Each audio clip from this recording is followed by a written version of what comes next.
una médula ósea sana. Ese es un trasplante. El reemplazar algo por su equivalente normal. ¿Qué es la terapia celular? Fíjense que esto es muy interesante. Es cuando introducimos células que previamente han sido modificadas in vitro, o bien que serán modificadas una vez que ingresen al organismo como resultado de ese procedimiento, de esa infusión. Entonces, terapia celular es algo muy interesante y es hasta cierto punto innovador. ¿Por qué? Porque ya implica la manipulación de estas células. Generalmente la manipulación es in vitro, fuera del organismo. Ahora, la terapia celular puede llevarse a cabo utilizando dos tipos de células: células maduras o bien células troncales. Un ejemplo de terapia celular con células maduras. En algunos pacientes que tienen cáncer se utiliza la inmunoterapia. Por ejemplo, se toman linfocitos de esa persona. Los linfocitos son células maduras, células sanguíneas, células del sistema inmune. Se toman linfocitos de esa persona y se ponen en contacto en el laboratorio con ciertas moléculas que las van a hacer más fuertes para que puedan atacar células cancerosas, para que puedan atacar tumores. Entonces, esta manipulación in vitro da como resultado lo que en inglés se llaman TIL, T-I-L, Tumor Infiltrating Lymphocytes. Entonces, si hay un paciente que tiene cáncer de hígado y yo quiero que entren linfocitos a ese tumor y ataquen al tumor exclusivamente, tomo antígenos, moléculas, proteínas de ese tumor y las pongo en contacto con esos linfocitos para que los ejerciten. El linfocito, una vez ya ejercitado, lo inyecto a esa persona directamente en el tumor y el linfocito termina con el tumor. Eso se ha probado perfectamente bien en animales y se ha probado en humanos. Steve Rosenberg en el NIH lo hace de manera casi cotidiana y con muy buenos resultados. Eso es terapia celular con células maduras. ¿Cuál es el problema de la terapia celular con células maduras? Que las células maduras tienen tiempos de vida finitos, ¿sí? Algunas veces son solo 2-3 días, otras veces son 2-3 meses, pero generalmente son finitos. Entonces, si el problema persiste, hay que volver a aplicar esa terapia. Las células troncales son células muy particulares que tenemos en el organismo. Y estas células tienen una capacidad fundamental que es la autorrenovación. Por eso es que generalmente las terapias con células troncales no requieren de 2 o 3 aplicaciones. Una sola aplicación puede llegar a ser suficiente. Los efectos entonces con las células troncales son generalmente efectos a largo plazo o incluso podemos decir que son permanentes. Ahora, como les decía, las células troncales son células de nuestro cuerpo con dos propiedades muy importantes. En primer lugar, pueden autorrenovarse, es decir, una célula troncal puede generar nuevas células troncales. Y por otra parte, las células troncales pueden diferenciarse hacia uno o varios linajes, pueden generar células maduras de un tipo o de varios tipos. Por ejemplo, células troncales de la piel generan solo un tipo de celular, el queratinocito, las células de la piel, las células externas de la piel. O células, como vamos a ver un poco más adelante, células troncales de la sangre pueden generar 10 tipos diferentes de células. Células troncales del cerebro pueden generar 4 o 6 tipos diferentes de células del sistema nervioso. ¿Sí? Entonces, estas dos propiedades, autorreplicación y diferenciación, son las propiedades que definen a toda célula troncal. Ahora bien, durante nuestro desarrollo existen diferentes tipos de células troncales. El cigoto es considerado como una célula troncal. ¿Por qué? Porque es capaz de tener cierta autorreplicación, ya que da origen durante las primeras divisiones celulares. Las células que se van generando, las primeras, son de alguna forma muy similares o idénticas prácticamente al cigoto. Todavía hasta el estadio de mórula se considera que estamos hablando de células troncales totipotenciales. ¿Qué significa totipotencial? El cigoto puede dar origen al embrión propiamente, pero también a estructuras extraembrionarias. La placenta no es parte del embrión. El saco vitelino no es parte del embrión. El cordón umbilical no es parte del embrión. Pero son estructuras fundamentales para el desarrollo del embrión. Sin esas estructuras no hay desarrollo embrionario. Y también derivan del cigoto. Por eso se denomina totipotencial. Ahora, un poquito más adelante en el desarrollo, llegamos al estadio del blastocisto. en donde tenemos dos estructuras, la masa celular externa, que es la que da origen precisamente al saco vitelino, al cordón umbilical, a la placenta, y la masa celular interna, que es la que da origen al embrión. Y cada una de estas células que conforman la masa celular interna es una célula troncal embrionaria, una célula troncal pluripotencial. ¿Por qué pluripotencial? Porque puede dar origen a cualquier tejido de nuestro organismo, a cualquiera, pero no generan estructuras extraembrionarias, por eso no es totipotencial. Es pluripotencial porque puede generar una célula troncal embrionaria, puede generar células del cerebro, puede generar células del páncreas, puede generar células de la piel, puede generar células de hueso, puede generar células de la sangre, cualquier célula de nuestro cuerpo, pero no estructuras extraembrionarias. Y más adelante, estas células troncales embrionarias van a dar origen a dos tipos de células troncales. Las células troncales de la línea germinal, que eventualmente dan origen a gametos, y las células troncales somáticas, que son aquellas que dan origen a los distintos tejidos de nuestro cuerpo. Estas células troncales son multipotenciales porque pueden generar varios linajes, varios tipos celulares, pero generalmente dentro de un tejido específico. Por ejemplo, las células troncales mesenquimales pueden dar origen a hueso, a músculo, a cartílago, es decir, a tejidos del mesénquima, del mesodermo. Las células troncales del sistema nervioso central pueden dar origen a los diferentes tipos de neuronas y a los diferentes tipos de células que conforman la glía, pero todas son células del sistema nervioso central, ¿sí? Y las células troncales hematopoyéticas dan origen a los 10 tipos de células que tenemos en la sangre. Entonces son multipotenciales, dan origen a diferentes linajes dentro de ciertos tejidos específicos. Ahora, vamos a hablar un poquito sobre la terapia celular en la actualidad que se está haciendo empleando células troncales embrionarias. Fíjense que seguramente ahora ya hay más protocolos clínicos en donde se están empleando células producto de las células troncales embrionarias, pero yo el que mejor conozco es un protocolo que está llevando a cabo la compañía Geron Corporation en California, Estados Unidos. Y lo que ellos están haciendo es tomar células troncales embrionarias, las ponen en cultivo y las diferencian hacia oligodendrocitos. A partir de estas células troncales embrionarias llevan a cabo la diferenciación hacia oligodendrocitos. Y estos oligodendrocitos los están inyectando en personas que han tenido lesiones de médula espinal, generalmente por accidentes. Este protocolo empezó en octubre del año pasado, octubre de 2012. No he visto resultados todavía y creo, de hecho, que esta compañía todavía no da a conocer resultados. Es apenas un año o menos de un año de que inició, entonces me imagino que quieren ser muy cautelosos en cuanto a los resultados. Pero el hecho es que ya se están llevando a cabo proyectos clínicos, estudios clínicos, utilizando células que son resultado de la diferenciación de células troncales embrionarias humanas. Si ustedes recordarán, estas células fueron punto de debate durante muchos años. El presidente George Bush prohibió el financiamiento para hacer investigación con este tipo de células troncales. Las buenas noticias es que ya se están utilizando estas células en la clínica. Sí. Los resultados estarán disponibles, creo yo, que en no mucho tiempo. Ahora bien, vamos a hablar de terapia celular empleando células troncales somáticas. Esto sí es algo que ya se utiliza de una manera mucho más frecuente y en donde no hay dilemas éticos.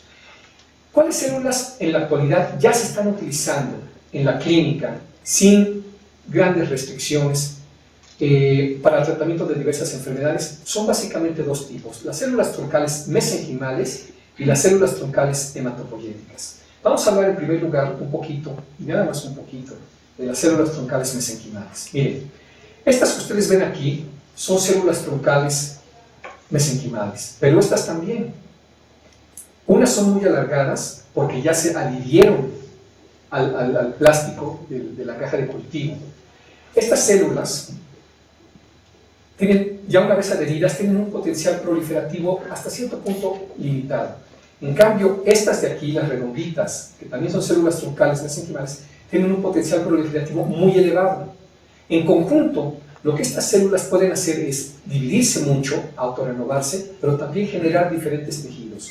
A partir de células troncales mesenquimales, podemos obtener hueso o células de hueso, podemos obtener células de cartílago, células de músculo, podemos obtener fibroblastos, podemos obtener células que constituyen los tendones, ¿sí? Entonces, es una gama muy grande de células que se pueden obtener a partir de las células troncales mesenquimales. Cuando estas células, que aquí ustedes ven muy poquitas, las dejamos crecer en cultivo, obtenemos esto, toda una carpeta, toda una alfombra de células mesenquimales. Y estas células podemos llevarlas a los pacientes. Y de hecho, hay gente como el doctor Ed Horwitz en el en el Hospital de Niños en Filadelfia, que ya está utilizando estas células. Lo que Edwin Horwitz está haciendo es tomar células troncales mesenquimales e inyectarlas en niños que tienen osteogénesis imperfecta. Esta es una enfermedad en donde no hay formación de hueso, o es una formación demasiado limitada. Estos niños, en lugar de tener un hueso sólido, tienen un hueso gelatinoso. Son niños que prácticamente no se pueden mover, generalmente mueren a edades muy tempranas. Bueno, Edwin Horwitz ya ha tratado una gran cantidad de pacientes utilizando células troncales mesenquimales y los niños llegan a caminar con andadera. No hay un caso de un niño que camine libremente, pero de no poder moverse, de ser una gelatinita sin moverse, estos niños llegan a caminar con andadera. Es maravilloso ver esto, ¿sí? Y es gracias al empleo de células troncales mesenquimales. Hay pacientes que ya han sido tratados con este tipo de células después de infartos al miocardio y se ve regeneración de tejido cardíaco. Hay pacientes también que han sido tratados con estas células después de un trasplante de médula ósea. Algo muy interesante es que estas células son inmunomoduladoras. ¿Qué quiere decir eso? Que pueden regular, que pueden controlar al sistema inmunológico. Entonces, generalmente después de un trasplante de médula ósea, en una gran proporción de pacientes, hay lo que se llama enfermedad de injerto contrahospedero. Es decir, los linfocitos que ingresan al paciente atacan los tejidos del paciente. Es un tipo de rechazo, pero inverso. No es el paciente el que rechaza a las células que ingresaron, sino al revés. Las células que ingresan atacan al paciente. Bueno, ahora se utilizan este tipo de células troncales mesenquimales en estos pacientes, y lo que estas células hacen es limitar a los linfocitos para que no monten respuestas de ataque contra el paciente. Y los resultados de este tipo de trasplantes son mucho mejores que en ausencia de este tipo de células. Y bueno, hay también a nivel experimental estudios en distrofia muscular, en enfermedad de Parkinson y en algunas enfermedades autoinmunes. Entonces, estas células, las células troncales mesenquimales, están teniendo una aplicación bastante eficaz y en muchas áreas de la medicina. Son ya una realidad en cuanto a su aplicación en la clínica. Ahora, vamos a hablar un poquito sobre las células troncales hematopoyéticas. Debo decir que estas células troncales, las células troncales hematopoyéticas, fueron las primeras que se descubrieron y que se caracterizaron. En 1961, hace 52 años, dos investigadores en Canadá fueron los primeros que describieron que había células troncales somáticas en nuestro cuerpo y que generaban a todas las células de la sangre. Ahora, estas células troncales hematopoyéticas han sido caracterizadas en gran forma. Y hoy en día sabemos muy bien cómo son. Estas dos que ustedes ven aquí, esta y esta, son idénticas. Son células troncales hematopoyéticas. Ahora, ustedes las ven diferentes. Lo que pasa es que una de ellas está ya en una fase de ciclo celular en donde hay producción de proteínas y entonces ya tiene más citoplasma, que es esta de aquí. Pero son prácticamente idénticas en cuanto al inmunofenotipo, es decir, a las moléculas que las definen en su superficie, y su proporción es mucho mayor en sangre de cordón umbilical que en la médula ósea de sujetos adultos. De hecho, hoy en día la sangre de cordón umbilical se utiliza con mucha frecuencia para llevar a cabo este tipo de trasplantes. En niños incluso se utiliza a la par sangre de cordón umbilical que médula ósea. En adultos todavía no. Todavía es mucho más común utilizar sangre periférica movilizada de adulto o o médula ósea. Ahora, miren, un problema que hay cuando trasplantamos a una, hablo en plural, pero yo no soy médico, yo nunca he trasplantado a nadie, yo no sé ni siquiera inyectar. Pero bueno, cuando los médicos trasplantan a una persona con sangre de cordón umbilical, el tiempo que se necesita para que esa persona se recupere es el doble o a veces hasta el triple del tiempo que se necesita cuando se trasplanta a un adulto con médula ósea. Estoy hablando de trasplantes en adultos. Ya que ustedes pueden ver, estas columnas rojas significan el tiempo que se tarda en lograr el injerto cuando se trasplanta sangre de cordón umbilical. Miren que son para plaquetas casi 45 días y para granulocitos, que son un tipo de linfocito, un tipo de leucocito, son casi 30 días. Mientras que con médula ósea de adulto o sangre periférica de adulto, los tiempos son mucho más cortos. Entonces ha habido un gran interés en cómo podemos reducir los tiempos de injerto utilizando sangre de cordón umbilical. Irv Bernstein y Colin Delaney en Seattle idearon una manera muy interesante para poder lograr esto. Y se basaron en una interacción molecular que ocurre naturalmente en la médula ósea, en el interior de nuestros huesos. Las células troncales hematopoyéticas y las células del microambiente hematopoyético interactúan entre sí a través de 4 diferentes tipos de interacciones, pero esta en particular se ha visto que es fundamental. La interacción entre una molécula que se llama Notch y una molécula que se llama delta YAR, en realidad son moléculas distintas, pero esta molécula delta es fundamental para que la célula hematopoyética troncal se autorrenueve. Entonces lo que ellos hicieron fue tomar sangre de cordón umbilical, purificar a las células troncales y cultivarlas en presencia de esta molécula delta.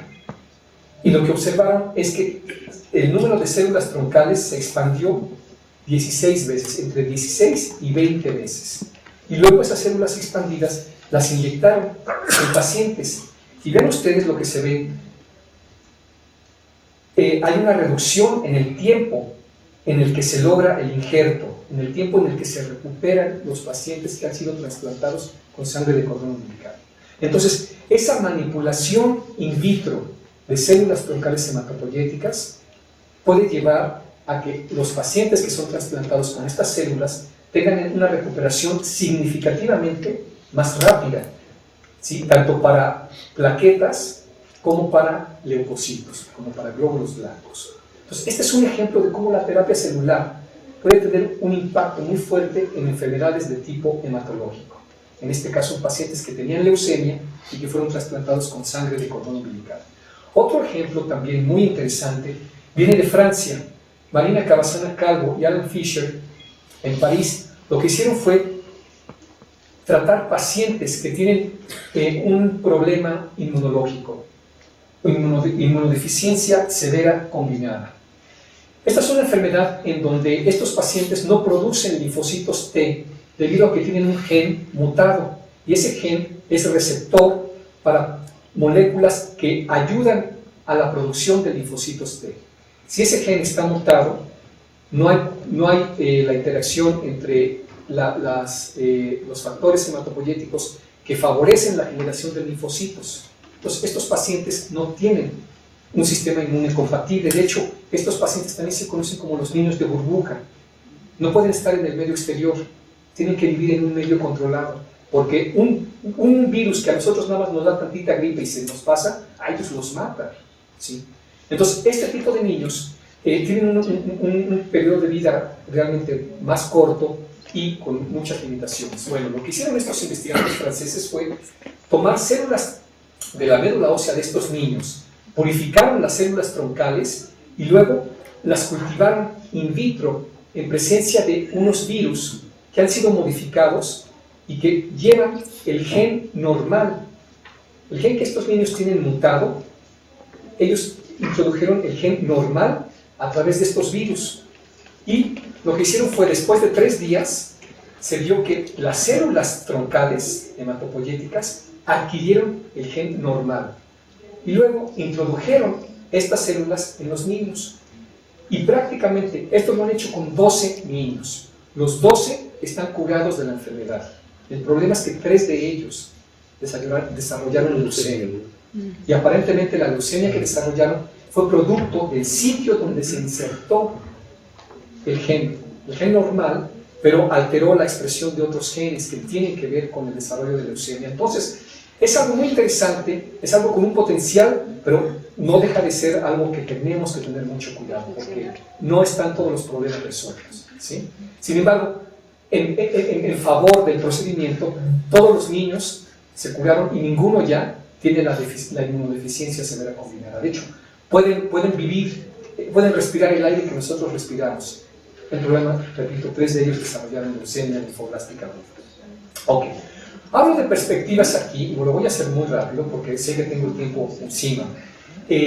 Aunque debo decir que estas células que yo llamo, que se denominan células troncales pluripotenciales inducidas, las pongo aquí en perspectivas, pero ya son una realidad en ciertos aspectos.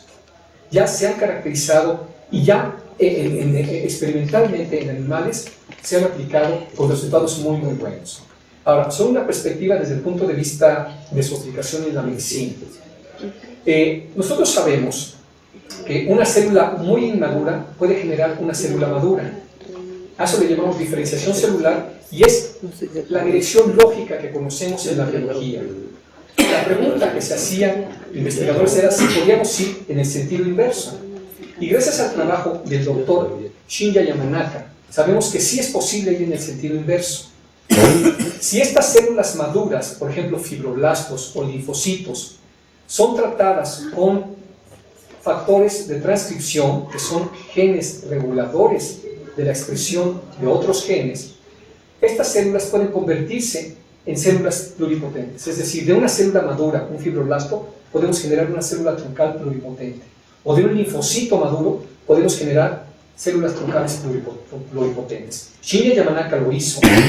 Y las implicaciones en medicina son extraordinarias, porque ahora lo que podría suceder en un futuro no muy lejano es que si esta persona tiene una enfermedad que involucra a una célula X, ¿qué tal que de esta persona tomamos linfocitos, generamos estas células pluripotentes, a partir de ellas generamos la célula X y la introducimos?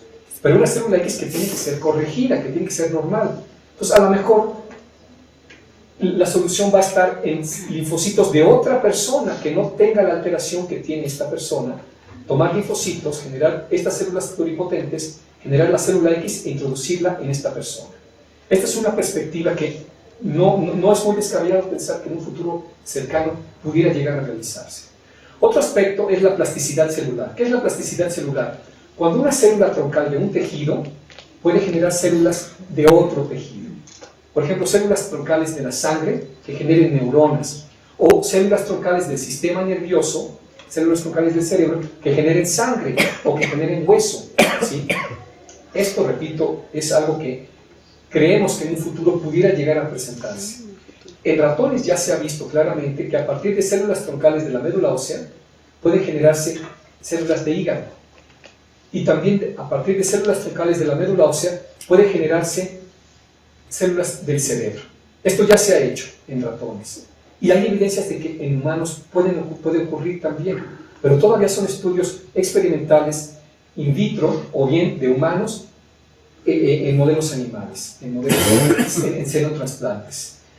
A esto se le llama transdiferenciación, generar células troncales de un tejido, que unas células troncales de un tejido generen células de otros tejidos totalmente diferentes. Hay mucha controversia en esto, porque se ha pensado que a lo mejor realmente existen otros mecanismos que no tienen que ver necesariamente con la transdiferenciación, es decir, que existan células troncales, por ejemplo, de músculo en la médula ósea, y que cuando trasplantamos médula ósea, esas células troncales de músculo sean las que lleguen a los músculos y corrijan el defecto. O bien que haya situaciones en donde se fusionan celularmente una célula troncal con la célula del tejido X, y entonces estas se forman células de este tejido, pero que tienen características de esta célula. O bien que las células que inyectamos ayuden a las células propias del tejido a que se regeneren.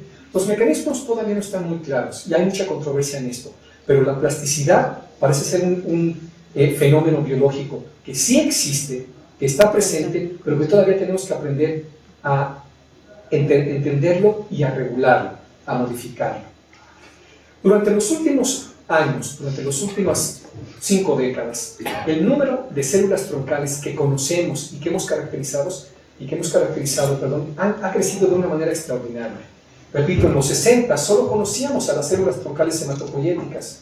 En el 2013 conocemos por lo menos 18 tipos de células troncales de diferentes tipos, ¿sí? De diferentes clases con diferentes capacidades. El reto es que las entendamos, que conozcamos su biología y que aprendamos a manipularlas y que esa manipulación la logremos utilizar para aspectos médicos. Los dejo con solo las últimas diapositivas. Algo que tenemos que aprender es que las células troncales son mucho más que células madres. Ustedes ven aquí una célula madre dando indicaciones a la célula hija de todo lo que tienen que hacer. La célula troncal es mucho más que una célula madre. Es realmente una célula con un potencial tanto biológico como médico extraordinario. Ahora, a partir de las células troncales ha surgido la medicina regenerativa. Y la medicina regenerativa ha creado muchas expectativas, como este señor que llega a Stem Depot y pide medio kilo de neuronas dopaminérgicas y 200 gramos de oligodendrocitos, seguramente para alguien que tiene problemas cerebrales. Bueno, la medicina regenerativa ahorita no está en este punto y a lo mejor nunca va a estar en este punto. Tenemos que ser muy cautelosos con esto.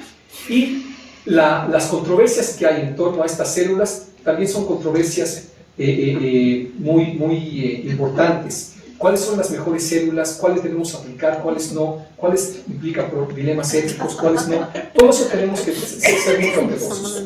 Esta es mi última diapositiva. Hace 4 años, un grupo de investigadores de diferentes instituciones, de la UNAM, del IMSS, del CIMESTAR, de otras instituciones, creamos un grupo, el Grupo Mexicano de Investigación en Células Troncales. Somos un grupo de académicos trabajando en células troncales, pero que esperamos que nuestra actividad tenga cierto efecto también, que pueda servir de apoyo para la evolución favorable de la medicina regenerativa en México. Muchas gracias.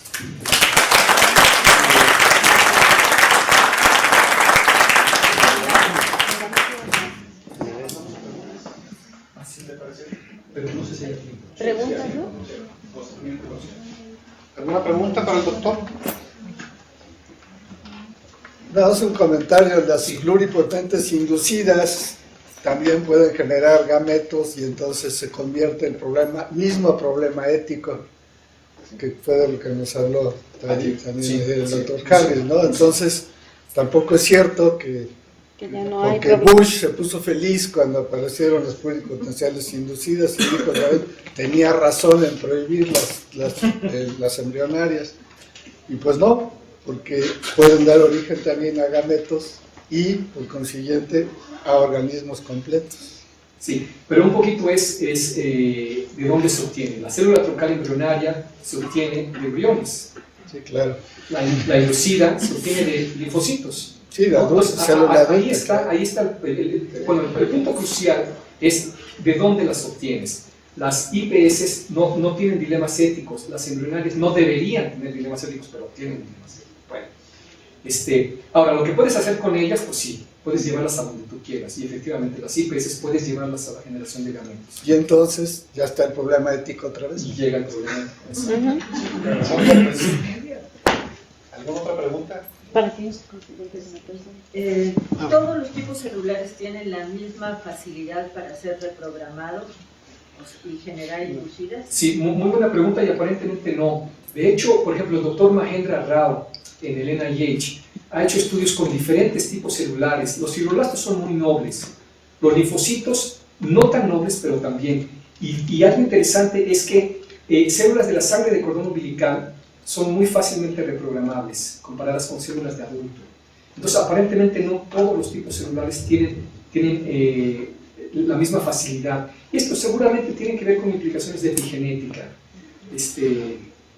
Pero no, la respuesta es no todos los tipos celulares tienen la misma capacidad de generar IPS. Continuamos. Sí, hay lugares como España en donde se dice que todos los cordones umbilicales entrarían en un banco público y que esas células se utilizarían para cualquier paciente que lo necesitara y que que es mucho mejor que recibas células madre que no son tuyas, que parece que tienen mejor respuesta ante los pacientes. ¿Hay prototipos de eso en México? Sí, claro, en México tenemos 4 bancos públicos de sangre de cordón umbilical. En el IMSS, en el Centro Nacional de la Transfusión Sanguínea, en la Universidad Autónoma de Nuevo León, y hay uno público que se llama Baseco. Entonces, son 4 los bancos públicos que conozco. Y, bueno, entonces en México hay bancos públicos. Ahora, ¿es mejor recibir células troncales de alguien que halogénicas, digamos? Pues depende de la enfermedad. Si la célula troncal, digamos, si un niño, voy a tratar de responder muy rápido, un niño nace, guardan su sangre de cordón umbilical y 10 años después desarrolla leucemia, no es buena idea ponerle las mismas células, porque a lo mejor el problema que generó la leucemia ya existe en las células de la sangre de cordón umbilical. Pero si su problema es, no sé, en algún otro tejido que no tiene implicaciones hematopoyéticas, a lo mejor puedes hacerlo y con eso te ahorras el problema del rechazo, ¿sí? Entonces depende el tipo de enfermedad, será el que convenga hacer un autotransplante o un alotransplante. Pero no es obligatorio que dones el cordón umbilical para un banco público, eso es algo. No, eso es algo personal. De hecho hay gente que decide guardarlo, no lo dona a un banco público, sino lo guarda y lo pone en un banco privado o un banco familiar. Sí.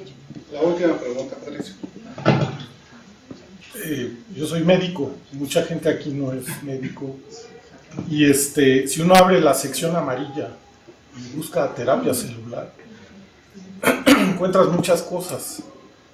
Vas a Coyoacán 21 Altos y ya tienes tu centro de terapia celular. Sí. ¿Han explorado la posibilidad de cambiarle de nombre para no estar confundiendo al público y hablar de terapia troncal o alguna otra cosa, ya que están formando un grupo de interés? Nuestro grupo, es un grupo que sus intereses y objetivos son ahorita muy académicos. Sí. No queremos llegar queremos influir en que las cosas se hagan bien en México. Y una de esas es pues que ya no abramos la sección amarilla y que haya terapias celulares de todos estos tipos. Miren, hace más de un año, una prima mía que vive en Cuernavaca me dijo que una vecina de ella ya tenía sus boletos para ir a China a que trataran a su hija porque tiene síndrome de Down. Y le van a tratar con células troncales y le iban a curar de síndrome de Down. El síndrome de Down no se cura con células troncales. Bueno, finalmente tuvo problemas económicos esta persona y ya no se fue a China. Pero de todas maneras fue a una clínica de terapia celular para que trataran a su niña con células troncales en Irapuato. O sea, de China se fue a Irapuato. De eso va a hablar la Y es más barato. Y es mucho más barato. Entonces, sí, eso tiene que pararse, eso tiene que frenarse, tiene que regularse, tiene que legislarse, Pero desde el área académica podríamos referirnos a la terapia celular ya no como terapia celular, Exacto. sino buscar un nombre más académico. Es una propuesta que a lo mejor se habría debería que considerar. pensarle, ¿no? Sí. Gracias.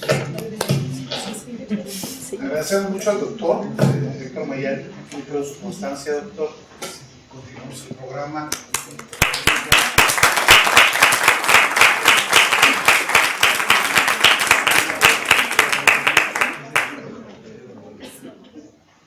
Continuamos con el doctor Lisker. Se lo da.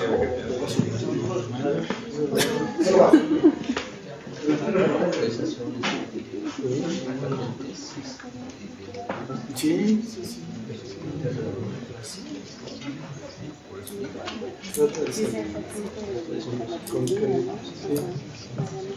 Aprovechando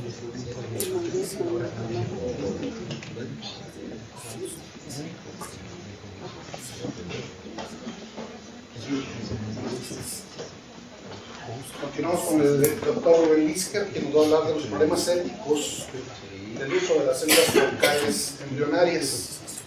doctor Lister es fundador del Colegio de Bioética, actual miembro del Consejo de la Comisión Nacional de Bioética, es médico cirujano egresado de la UNAM, por estudios de posgrado en hematología en el Hospital Michelle Reese en Chicago y se especializó en genética humana en la Universidad de Washington. Como todos sabemos, Rubén es un personaje ampliamente reconocido en el ámbito científico, es miembro emérito del Sistema Nacional de Investigadores y recientemente fue galardonado por parte de la Presidencia de la República con la condecoración Eduardo Lisiaga 2013. Doctor, por favor. Buenas tardes, ¿se oye? Sí. Bueno, buenas tardes entonces. Primero, entré a la página de Gerón hace unos días y ese proyecto ya se acabó por falta de dinero. Se suspendió, no llegaron. Primero hubo complicaciones técnicas experimentales y luego ya no dieron seguimiento. Por lo tanto, ya no es vigente. Gerón se dedica a cáncer. Hace un año. Sí. Platicar sobre el asunto de las células troncales es un ejercicio bueno para discutir algunos de los problemas bioéticos que se plantean al intentar usar nuevas tecnologías en beneficio del hombre.